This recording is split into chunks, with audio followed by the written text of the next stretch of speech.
بسم الله الرحمن الرحيم إن الحمد لله نحمده ونستعينه ونستغفره ونعوذ بالله من شرور أنفسنا ومن سيئات أعمالنا من يهده الله فلا مضل له ومن يضلل فلا هادي له أشهد أن لا إله إلا الله وأشهد أن محمدا عبده ورسوله لا نبي بعده وقد قال الله تعالى في كتابه الكريم يا أيها الذين آمنوا اتقوا الله وقولوا قولا سديدا يصلح لكم أعمالكم ويغفر لكم ذنوبكم ومن يطع الله ورسوله فقد فاز فوزا عظيما وقال أيضا إن الذين قالوا ربنا الله ثم استقاموا تتنزل عليهم الملائكة ألا تخافوا ولا تحزنوا وابشروا بالجنة التي كنتم توعدون نحن أولياؤكم في الحياة الدنيا وفي الآخرة ولكم فيها ما تشتهي أنفسكم ولكم فيها ما تدعون نزلا من غفور رحيم ومن أحسن قولا ممن دعا إلى الله وعمل صالحا وقال إنني من المسلمين وقال رسول الله صلى الله عليه وسلم Kila ya Rasulullah wa kaifa nujadidu imanana qala akthiru min qawli la ilaha illallah sadaqallahu lazim wa sadaqal rasul karim. Yang kami muliakan, yang kami hormati ketua masjid, muallimin dan jajaran DKM Dewan Kemakmuran Masjid dan juga jemaah salat subuh, Bapak Ibu dimuliakan oleh Allah Subhanahu wa taala.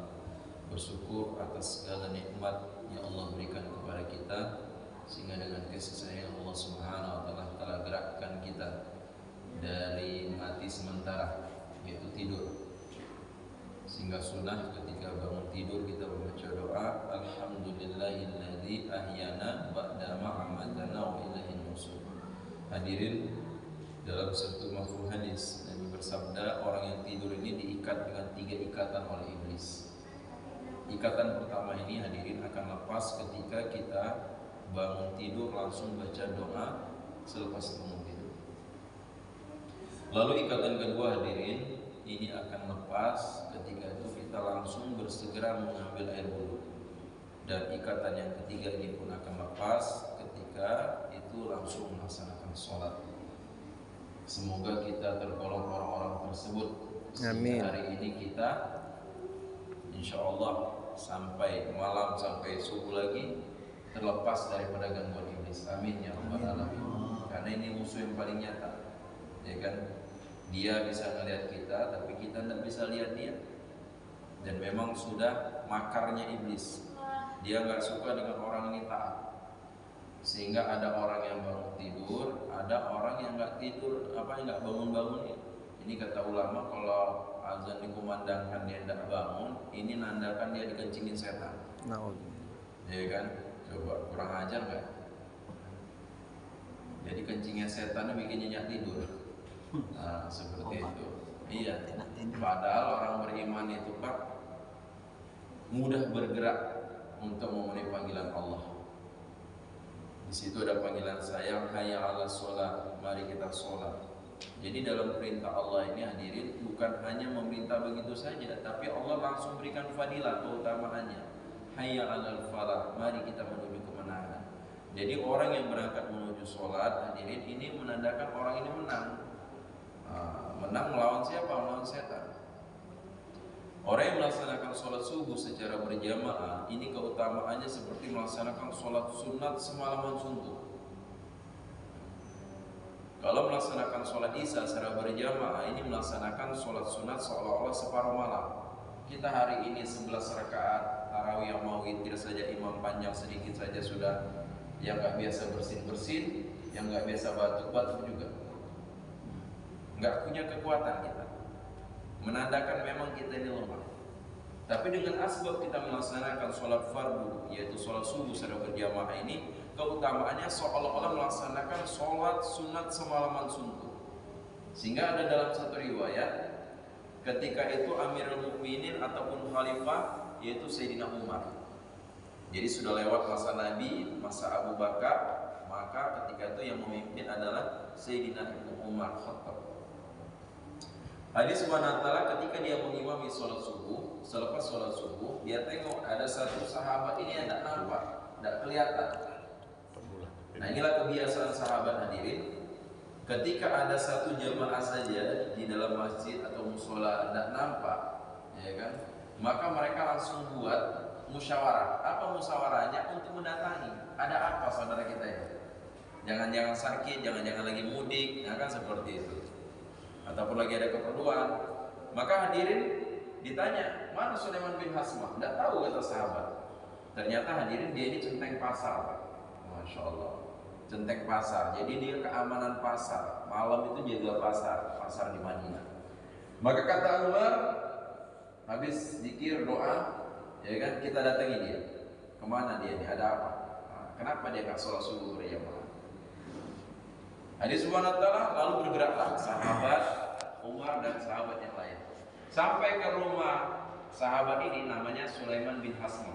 Sahabat ini yang didatangi, jumpa dengan ibunya di depan rumah. Maka ditanya, hai Umi, mana anakmu Sulaiman bin Hasmah? Kenapa gak kelihatan sholat subuh secara berjamaah? Maka di Subhanahu wa ta'ala, ibunya berkata, Sulaiman ini semalam, ya kan, dia kan centeng pasar, keamanan pasar.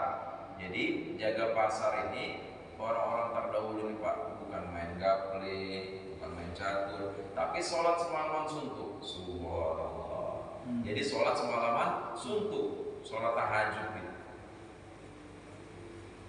Saking ngantuknya dia sholat subuh di rumah kata dia.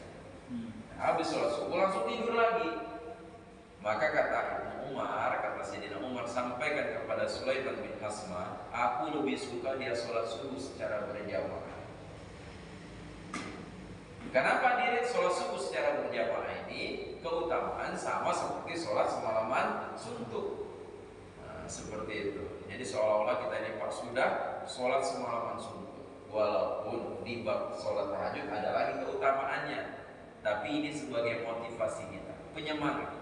Kenapa hari ini Pak orang menggebu-gebu ngurusin perkara-perkara dunia? Ada yang sibuk di pasar, di kebun, di ladang, di kantor, ya kan? Karena mereka tahu keutamaannya. Maka keutamaan inilah yang menjadi sugesti semangat seseorang untuk melakukan aktivitas, baik itu aktivitas dunia maupun aktivitas untuk perkara agama. Maka penting kita hadirkan juga. Wah, rugi saya kalau nggak sholat subuh secara berjamaah. Apa? Kehilangan sholat semalaman suntuk. Bahkan dalam hadis yang lain, ya kan, sholat sunatnya saja kalau dia subuh ini lebih baik daripada mendapatkan dunia beserta isinya. Subhanallah. Jadi kita saat ini Pak jadi orang kaya semua.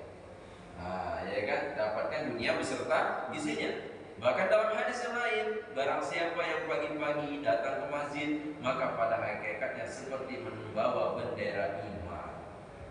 Tapi siapa yang pagi-pagi nggak sholat subuh, langsung ke kebun, langsung ke ladang, langsung ke kantor, mungkin ada juga yang ke pasar, maka pada hakikatnya seperti membawa bendera syaitan.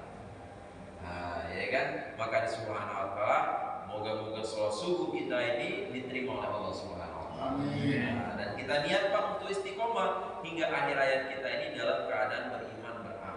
Karena ini perkara penting Pak. Perkara iman, perkara agama ini perkara yang sangat penting, melebihi segala-galanya yang nampak hari ini. Nah, ya kan? Makan ini kalah dengan iman dan amal ini Pak. Minum ini kalah dengan iman dan amal. Sakit, pengen sehat, ini pun kalah dengan iman dan amal. Kenapa hadirin? Kalau orang lapar, gak ketemu makanan ini Pak, mungkin berujung dengan kematian, selesai masalah lapar dia, masalah makan dia.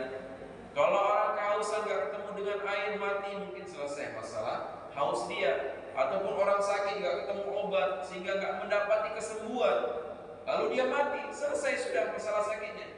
Tapi kalau orang punya iman, gak punya amal, hadirin, jangan coba-coba mati.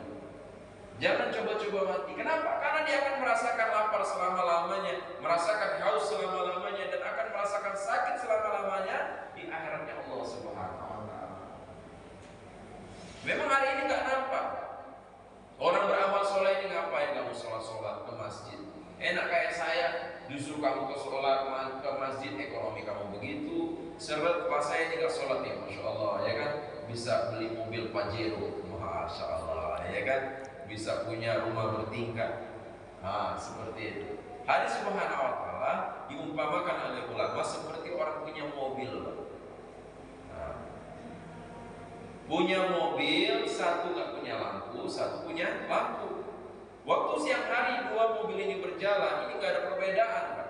Yang punya lampu, nggak punya lampu sama saja. Bisa jadi yang nggak punya lampu ini lebih bagus lagi, lebih kencang lagi jalannya. Kapan ini nampak perbedaannya? Ketika siang hari berubah menjadi gelap, menjadi malam datang, mulailah timbul perbedaan.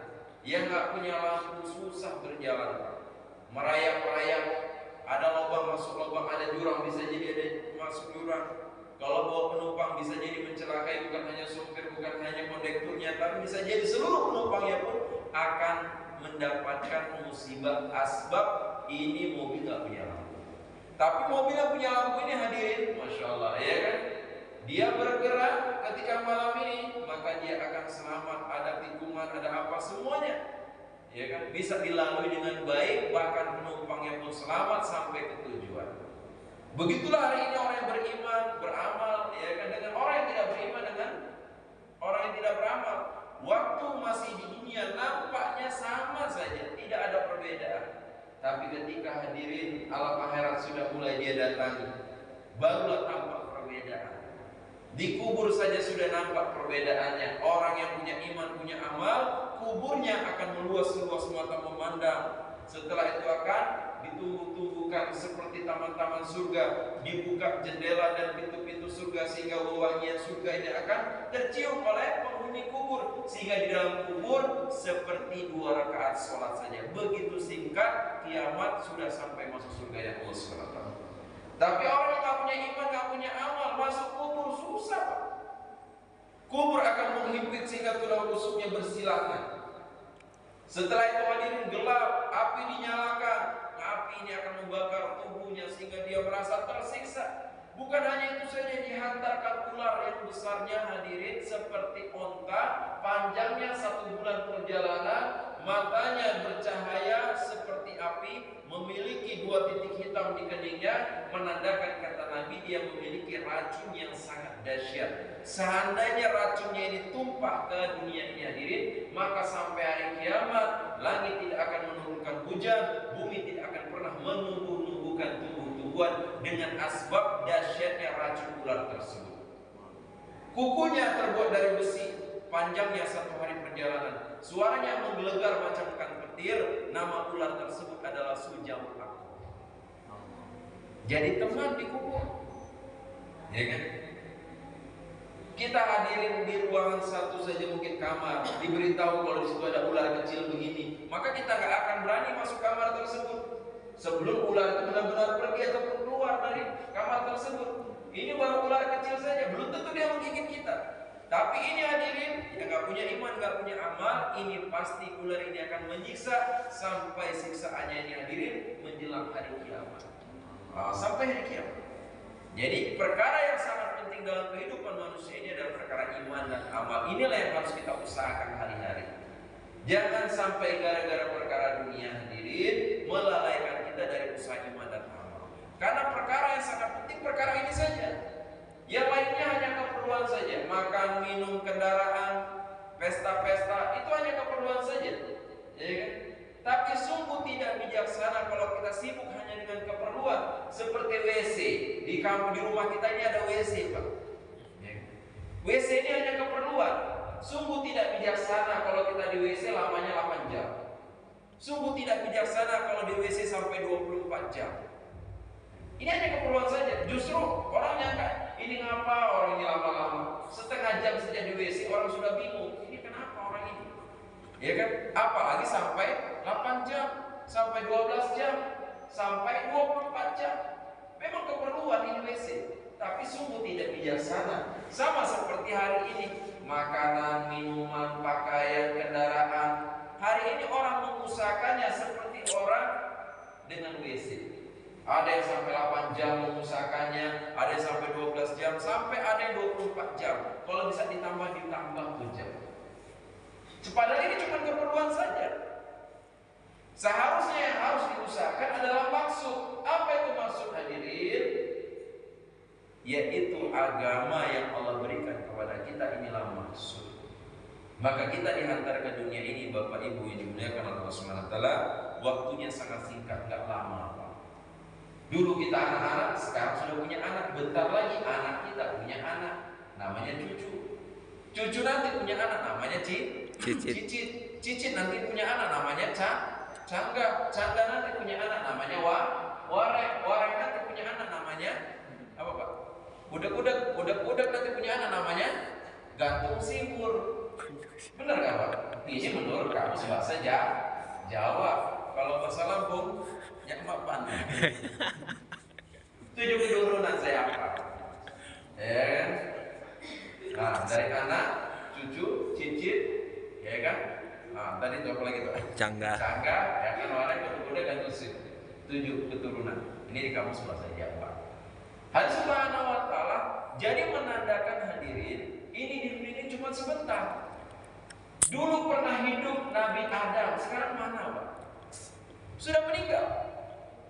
Dulu pernah hidup Nabi Nuh, yang dia dakwanya saja lama, dakwanya nih, Pak, bukan masa hidup dia, masa dakwanya saja 950 tahun. Coba bayangkan kalau kita dikasih umur 950 tahun, udah bentuk apa kita nih, Pak?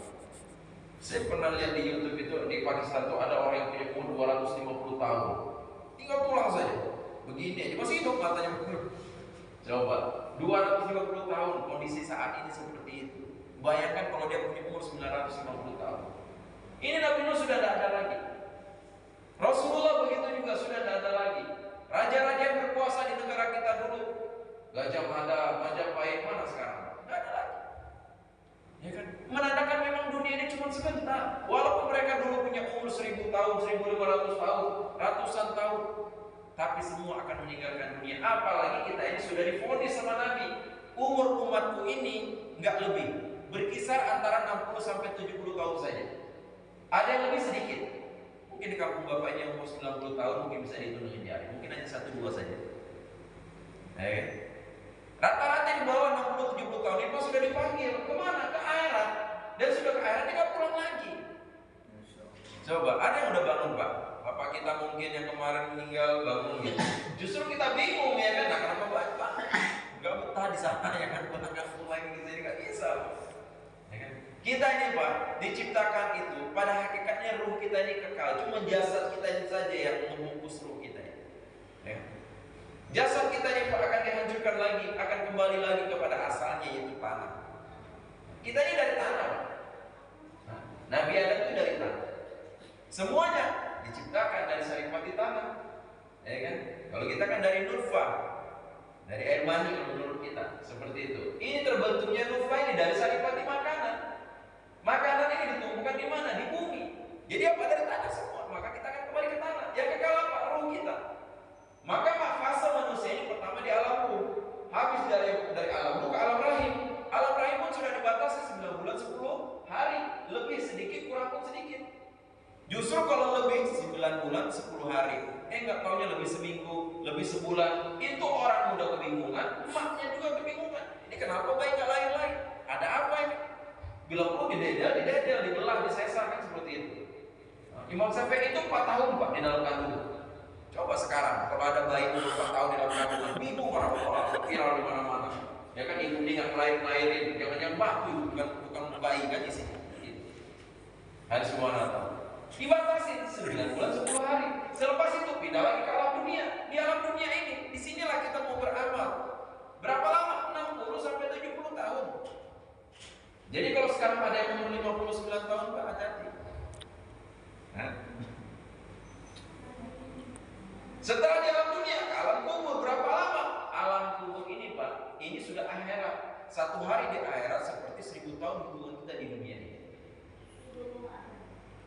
40.000 tahun ini bayi yang terakhir yang dimasukkan dalam kubur. 40.000 tahun lamanya nunggu harinya. Selepas itu dibangkitkan lagi, dikumpulkan di satu padang, bukan padang cermin. Kalau padang cermin enak sejuk. Ya kan? Ini apa? Padang mahsyar. Yang matahari didekatkan ke atas kepala, lantainya dari lempengan tembaga yang sangat panas. Kalau nggak punya bekal, nggak punya agama, maka kita akan kebingungan. Sehingga nanti ada orang yang berkeringat itu, Pak, sampai keringatnya itu saking banyaknya menenggelamkan tubuhnya. Berapa lama? 50.000 tahun nunggu antrian untuk disoal sama Allah Subhanahu wa taala. Setiap apa saja yang kita buat, ini akan disoal oleh Allah. 1 detik setiap hari waktu yang Allah berikan ini, semua akan ditanya. Apa yang kita gunakan, semuanya akan ditanya oleh Allah Subhanahu wa taala. Setelah 50.000 tahun disoal di padang mahsyar, di mana lagi kita nanti? Melintasi jembatan Sirat. Berapa lama? 1.500 tahun perjalanan. 500 tahun mendatar, menurun 500 tahun, menanjak 500 tahun. 1.500 tahun kita akan melintasi jembatan Sirat ini, bukan seperti jembatan Ampera. Kalau jembatan Ampera enak, Pak, capek bisa mancing bentar, bisa mampir, ya kan, di warung pempek. Tapi ini tidak. Selepas itu 2 pos terakhir di bawah jembatan Sirat di api neraka. Jarak dari jembatan Sirat ke api neraka ini 70 tahun perjalanan. Sehingga kata Nabi, seandainya ada bayi jatuh dari jembatan Sirat, dia akan melayang-layang selama 70 tahun sampai neraka sudah berubah. Saking lamanya. Di depan Sirat surganya Allah Subhanahu wa taala. Maka orang bergerak di jembatan Sirat ini, Pak, mengikuti amalnya. Ada yang merangkak, ada yang merayap, ada yang terbang, ada seperti kilat. Nah, kita pengen kita itu melintasi Sirat itu pas seperti kilat. Nggak kerasa, karena tajamnya ini, Pak, melebihi 70 kali tajamnya pedang di dunia ini. Nabi katakan jembatan Sirat ini seperti rambut dibelah 7. Rambut sudah kecil, ini dibelah lagi 7. Jadi fase alam yang kita lewati ini semua lah yang akan kita lalui, dan bekalnya hanya di dunia. Maka kata Nabi dalam satu mafhum hadis, al-qaisu madana nafsahu wa amila lima ba'dal maut. Orang yang cerdik, orang yang pandai adalah orang yang menahan nafsunya dan sibuk mempersiapkan bekal untuk kehidupan setelah mati. Jadi mati ini bukan akhir tapi awal. Jangan sampai kita menyesal, sehingga dikatakan dalam surah As-Sajdah, Rabbana absorna wa sami'na farjina na'mal sholihatina mungkinun. Ya Allah, aku menyesal, sekarang sudah lihat akhirat, sudah mendengar, kembalikan ke dunia ya Allah. Untuk apa? Bukan untuk bangun rumah, bukan untuk dagang, bukan untuk kantor, bukan untuk ngebon. Apa? Na'mal sholeha, untuk beramal soleh. Baru tahu pentingnya amal. Hadirin, ulama beritahu amal ini, Pak, agama ini manfaatnya bukan hanya di akhirat, tapi di dunia juga. Dunia ini, Pak, kalau nggak ada agama, kiamat sudah. Ya kan? Dalam satu riwayat, selagi masih ada yang ucap Allah, masih ada yang sebut la ilaha illallah, Allah akan tunda kiamat. Tapi kalau sudah nggak ada lagi seluruh dunia ini yang kenal Allah, nggak ada lagi yang menyebut la ilaha illallah, maka Allah akan hancurkan dunia ini sehancur-hancurnya di kiamat. Jangankan untuk kelas dunia, Pak, satu keluarga saja. Satu keluarga nih, bapak, emak, sama anak mungkin 3. Ya kan? 5 orang ini, 1 saja yang mengamalkan agama, pasti hidupnya bermasalah. Masalahnya bukan hanya diri dia, tapi 4 yang lainnya ini pun akan kena imbas dengan masalah asbab dia tidak mengamalkan agama. Berapa banyak hari ini, Pak, emak bapaknya lagi sholat, anaknya siram dengan minyak. Ya kan, lalu dibakar hidup-hidup gara-gara satu persoalan, satu permintaan gak dipenuhi oleh orang tuanya, maka anaknya yang gak ngamalkan agama ini memberontak. Beginilah keadaan orang yang ngamalkan agama hidupnya, Pak. Ini satu orang. Bagaimana kalau satu keluarga gak ngamalkan agama? Emaknya gak ngamalkan agama, bapaknya gak ngamalkan agama, anak-anaknya gak ngamalkan agama, maka itu rumah seperti neraka hadir. Ya kan, bentar-bentar piring terbang, bentar-bentar kursi yang terbang, ya kan. Kata bapaknya udah bakar aja di rumah ini. Gak ada ketenangan. Satu keluarga saja gak ngamalkan agama, begitu seperti kiamat. Bagaimana kalau satu kampung gak ngamalkan agama? Wah, sudah kacau. Gak ada yang berani orang masuk kampung tersebut, Pak. Kampung mana itu? Kampung Texas. Wah, nyebutnya dia kampung Texas. Ya kan? Jangan selip dikit lah di sana, ya kan? Ngelirik dikit aja bisa kena tinju semua orang di sana. Seperti itu. Naruh kotak bentar, hilang motor kita. Apalagi naruh gadis, jangan. Selesai. Ini satu kampung gak ngamalkan agama, begitu gak adanya. Bagaimana kalau satu negara gak ngamalkan agama? Bagaimana kalau satu dunia gak ngamalkan agama? Jadi agama ini manfaatnya bukan hanya di akhirat, di kubur, di mahsyar, di mizan, ya kan? Tapi manfaatnya pun di dunia. Sehingga orang yang mengamalkan agama ini, Pak, pertama yang diberikan adalah sakinah, ketenangan. Dan ketenangan ini gak ada jualannya. Kalau ada jualannya tuh orang-orang kaya, pejabat sudah beli semua, Pak. Tapi hari ini bagaimana kehidupan mereka? Stres. Ya kan? Punya penyakit gegana basa. Apa itu? Gelisah, galau, merana, banyak masalah. Ya kan? Ada penyakit satu lagi, andilau, antara dilema dan galau. Benar gak Pak? Di mana-mana pun Pak. Ya kan? Kalau menurut fasilitas, menurut zohir, wah kayaknya enak banget nih orang. Ya kan? Mobil mengkilat, duit berlipat-lipat, rumah bertingkat, istri cantik, memikat, bahkan empat. Allah. Coba. Tapi nggak taat, ya hidupnya sekarat dibuat oleh Allah Subhanahu wa taala. Hidupnya dibikin sekarat. Berapa banyak hari ini orang gantung diri, berapa banyak hari ini orang berada di buik. Itu bukan orang-orang yang nggak punya duit. Ya kan? Cuma satu aja permasalahannya, nggak tenang hidupnya. Tapi orang ngamalkan agama Pak, jangankan sempurna ngamalkan agama. Duduk di taklim sebentar begini saja Pak, udah tenang. Saking tenangnya sakinah, kepalanya nunduk. Alangkah banyaknya orang yang gak bisa tidur di luar sana Pak. Mau tidur harus beli obat tidur satu kaleng. Makan dulu, obat tidur baru bisa tidur. Coba suruh duduk ke masjid sebentar. Waktu khotib di atas mimbar, bentar aja Pak. Baru naik aja ke khotib, dia langsung setel. Siapa yang mau sikulan? Mau sikulan. Langsung tenang Pak, subhanallah. Itu kejadian Pak di Paris dulu. Ada satu jemaah ngomong seperti ini Pak, seperti Amin. Ya kan? Karena di sana masih belum ada, maka kawan-kawan ini buat taklim membacakan hadis-hadis Nabi, firman-firman Allah itu di taman. Di taman. Satu membacakan, satu lainnya mendengarin. Ada 4-3 orang mendengarin ya. Yang satu bacanya sungguh-sungguh, wah, semangat karena ini dibacakan firman Allah dan hadis Nabi. Tapi yang dengerin, datanglah ada orang lewat Pak. Orang turis asli orang Prancis, ya kan? Bingung melihat. Saya 2 hari ini udah gak bisa tidur, pulang tidur masih aja udah minum obat tidur gak bisa tidur. Itu orang di taman, satu baca buku, yang lainnya bisa tidur. Apa sih resepnya? Ya kan? Kelihatanlah sama yang baca itu ya kan, dipanggil sama dia. Pak sini Pak. Pertama dia mau datang malu gak kenal kan? Nah dia panggil Pak, yang baca itu dipanggil. Silakan duduk bentar, duduk bentar. Ya kan? Akhirnya dia baca. Belum lama ini jamaah yang dibaca, itu orang tadi langsung tidur Pak. Allah. Ya kan selesai kan tali ditutup. Yang lainnya membangun, jangan biarin kata dia, biarin. Dibiarin Pak sama jamaah. Ternyata 1 hari lewat, 2 hari lewat, masih tidur dari situ. Hari ketiga bangun terkejut, ya kan? Ini saya di mana kata dia subhanallah. Iya, tapi lah di taman itu kamu ini kata dia. Nanya lah kalian dari mana? Ternyata jamaah itu dari Pakistan. Allah. Dari Pakistan sana. Mulailah bahasa Inggris cakap ya kan. Ceritalah orang tadi, saya ini Pak sebenarnya mau bunuh diri kata dia. Kenapa? Saya stres, saya Masya Allah. Padahal saya punya semua. Ya kan? Saya punya semua kata dia. Fasilitas punya, istri semua, tapi gak ada yang bikin tenang saya. Tidur pun saya gak bisa.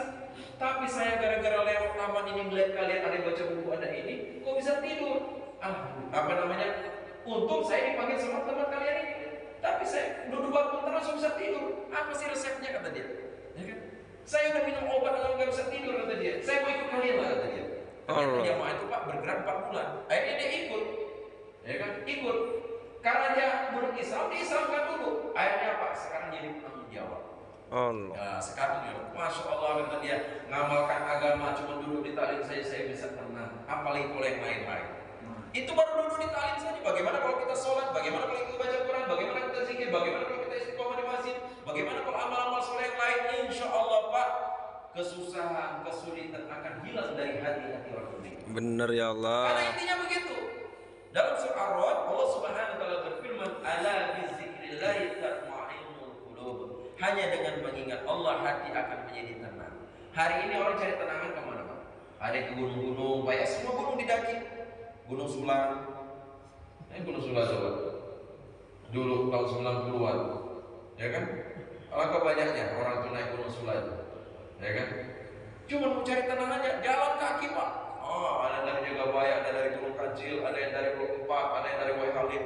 Ngumpul semua di bawah-bawah pohon nanas, di atas itu kan. Tahun 90-an dulu. Ditengok, nah kurang tenang juga. Akhirnya apa? Cari gunung yang lain. Ya kan? Sampai Gunung Semailang, akhirnya ketemu lagi hilang. Gunung Semailang, ya kan? Gunung Pesagi sana. Lewat di Lampung sudah didatangi semua gunung-gunung, lari kan? Gunungan Tangkubrahu, Gunungan Bromo. sampai ke puncak Jaya masih juga nggak tenang. Hari apa sampai ke luar negeri, sampai gunung yang paling tertinggi di Himalaya sana, puncak Everest sana. Kan sama saja Pak, nggak tenang. Ada yang cari ketenangan ke pantai-pantai, tengok ke pantai-pantai itu Pak. Dulu pantai itu di Pasir Putih, Pulau Pasir, Merblanto, sekarang seluruh dibuat, ya kan? Panjang pesawaran oleh cermin itu sampai ke Kilon sana, dibuat pantai semua. Nyari apa? Nyari tenang kata dia. Tenangnya cuma sesaat, sebentar saja pulang dari situ mulai boring lagi, mulai pusing lagi, ya kan? Yang punya utang ingat lagi sama utangnya, ya kan? Wah, bentar lagi ditagih nih, ya kan? Seperti itu. Udah pusing lagi. Tapi kita di masjid ini Pak, subhanallah, ngamalkan agama dulu, ditalim sebentar saja sudah tenang hati kita, ya kan? Jadi agama ini Pak, pertama akan memberikan sakinah, kedua dicucuri rahmat. Coba, kita ini semua berhajat dengan rahmat Allah, dan rahmat ini akan datang dengan amal. Tanpa amal nggak bisa rahmat Allah datang. Kalau Pak rahmat mungkin datang, tapi rahmat Allah nggak datang Pak. Datangnya dengan amal. Bahkan kita masuk surga nanti itu bukan dengan ibadah kita, dengan rahmat Allah. Maka untuk mendatangkan rahmat Allah, amalkan agama. Karena kalau nggak ngamalkan agama, rahmat Allah tidak akan datang dalam diri seseorang. Ini yang kedua. Yang ketiga, maghfirah, ampunan. Coba, udah diberikan ketenangan, dicucuri rahmat, diampuni oleh Allah. Siapa orang yang nggak punya dosa Pak, kecuali para nabi, para rasul? Semua selain itu dapat dosa, punya dosa, kesalahan hari-hari. Kita kalau hitung-hitung nggak bisa lagi kehitung saking banyaknya dosa kita ini. Sampai keinget lagi. Kadang-kadang datang masalah langsung memvonis Allah, dosa apalah saya ini, kata Allah, woi lu itu banyak dosa, kata Allah. Saking banyaknya itu nggak ingat lagi. Sama seperti diumpamakan oleh ulama hadirin, ada orang kaya banget, kaya betul ya kan, semua perusahaan gedung di mana-mana, setiap kota, setiap pulau, setiap provinsi. Suatu hari dia jalan di tengah kota, melihat ada gedung tinggi, mereknya dijual, ya kan, mereknya dijual. Dia tanya sama anak buahnya, itu gedung siapa? Ya kan, itu mereknya dijual. Coba tanya harganya berapa? Bos, itu kan gedung bos, kata dia. Oh, punya saya itu ya, saya kira punya orang. Saking banyaknya Pak, dia lupa. Begitulah kita hari ini, saking banyaknya dosa, lupa dengan dosa kalau kita ini banyak dosa.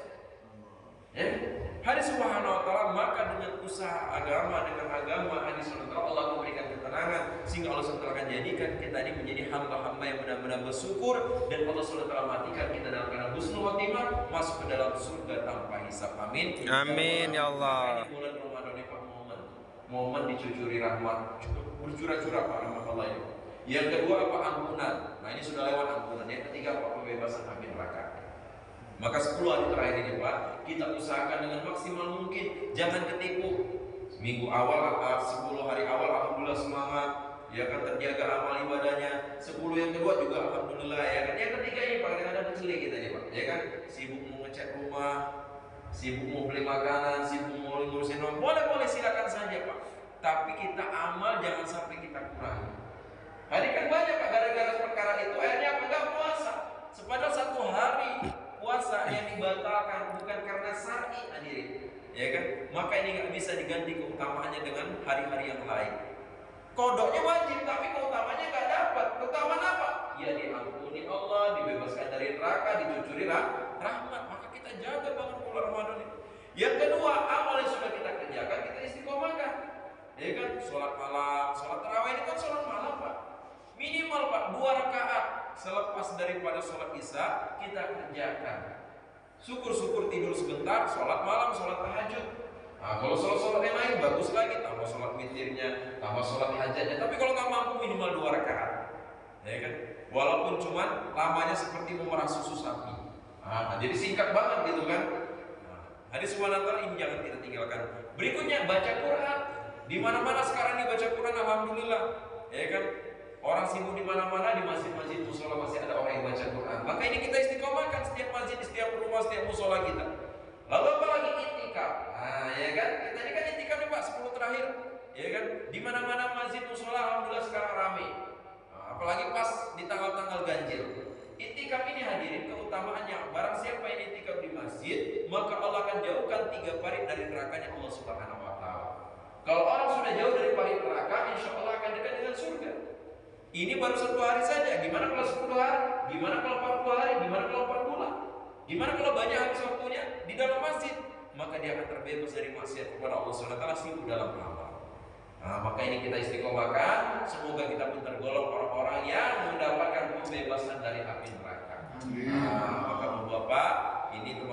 sedang belajar, ya kan? Kami pun sedang belajar, bukan mau menggurui orang-orang kampus ini, bukan. Tapi sedikit pun tak ada maksud seperti itu. Tapi kami ini sedang belajar dan juga mau mengajak kawan-kawan yang lain. Dan insya Allah Pak, nanti akan ada pertemuan umat Islam tabligh akbar di Masjid Airan Pak, dekat Polsek Sukarame sana, sebelum Polda. Itu ada masjid transit warna biru besar, ya kan, di simpang 4-nya itu Masjid Airan. Itu akan ada tabligh akbar tanggal 27 Mei. Boleh bapak-bapak dari sini Pak datang rame-rame ke sana. Programnya itu dari asar sampai isya. Nanti bapak-bapak disiapkan makan malam di sana, nasi kotak. Jadi bawa kawan-kawan satu masjid, boleh 100 orang, 200 orang boleh datang ke sana semua, ya kan? Tapi laki-laki, ya kan? Laki-laki yang digiring ke sana semua. Siapin mobil truk boleh, mobil pusu boleh, mobil bis boleh, ya kan? Rame-rame ke sana. Dekat rumah saya Pak, saya di Korpri, ya kan? Ini akan ada tabligh akbar seluruh kecamatan yang ada di Bandar Lampung. Kecamatan kita ini Pak lebih kurang ada 18 kecamatan, lebih kurang. Mungkin bisa jadi lebih sekarang. Kayak Teluk ini kan udah ada TBU, ada TBS, TBB, ya kan. Kita ini pun ini sudah jadi Kue Halim, dulu kan masuk Sukarame. Seperti itu, sudah banyak yang dibelah-belah. Maka bapak-bapak boleh datang ke sana. Ingat tanggalnya Pak 27 Mei. Dan boleh sampaikan dengan kawan-kawan yang lain, ini tabligh akbar umum, bukan khusus untuk satu kelompok, satu organisasi, bukan Pak. Kita ini sebenarnya nggak punya nama Pak, ya kan? Kita ini nggak punya nama, cuman orang di Lampung ini nyebutnya jaulah, ya kan? Kadang ditanya jaulah itu apa? Itu yang tidur di masjid. Banyak yang tidur di masjid. Marbot tuh tidur di masjid. Jaulah juga kalau gitu dia itu. Itu yang makan-makan di masjid Pak. Kita waktu acara Sya'banan Muharraman, acara Maulid Nabi Isra Mi'raj, banyak makan-makan. Kalau gitu orang kampung itu jaulah semua, ya kan? Yang jelas hadirin, kita ini adalah orang Islam. Kita tidak ada warna, nggak ada baju, nggak ada bendera. Bapak cari kantornya, benderanya nggak akan ketemu, ya kan? Sekretaris Jaulah Lampung, DPW, DPC, apalagi dia kan, bendaharanya, ketuanya nggak ada. Cuma tempat-tempat kami kumpul, ya kan, di setiap kecamatan ini ada. Kalau di sini nih, Kue Halim ini di dekat Medan Jamiah di depannya. Iya, Jannah. Masjid apa namanya? Mitaul Jannah. Di sana. Boleh bapak tengok di sana. Kami kalau di Sukarame di masjid saya, Masjid Baitur Rahim, Perumahan Korpri. Boleh bapak dari sana. Tapi kalau untuk seluruh orang-orang Bandar Lampung dan sekitarnya, ini kumpul di Masjid Jami Kubur Bibit Pak. Ada pongkesnya namanya Al-Qiro di bundaran di mana Raja Basa. Boleh setiap malam Jumat bapak datang ke sana. Tapi kalau Ramadan ini amalnya dari asar mulainya. Programnya dimulai dari asar sampai isra. Tapi kalau hari-hari biasanya dari jam 5 sore terus sampai isra, sampai subuh. Boleh bapak-bapak datang ke sana rame-rame dari kampungnya, dari sini, untuk bisa menghidupkan masjid di seluruh dunia. Dan juga bapak niat untuk bisa ambil bagian minimal Pak keluarkan waktu 3 hari di jalan Allah. Nah ini teman-teman keluarkan waktunya 40 hari Pak. Apa mereka nggak punya kesibukan? Sibuk semua ini Pak. Bukannya nggak punya kesibukan, nganggur, enggak Pak, ya kan? Ada yang punya toko, ada yang pegawai, ada yang punya kebun, ya kan? Punya anak, ya punya anak juga kan, bukan malaikat Pak, ya kan? Jangan-jangan mereka juga punya anak, nggak punya istri, ya kan? Keliling terus, bukan Pak, kita ini manusia juga. Jalannya masih di bumi juga, masih nginjek tanah, ya kan? Masih doyan duit juga Pak, ya kan? Seperti itu.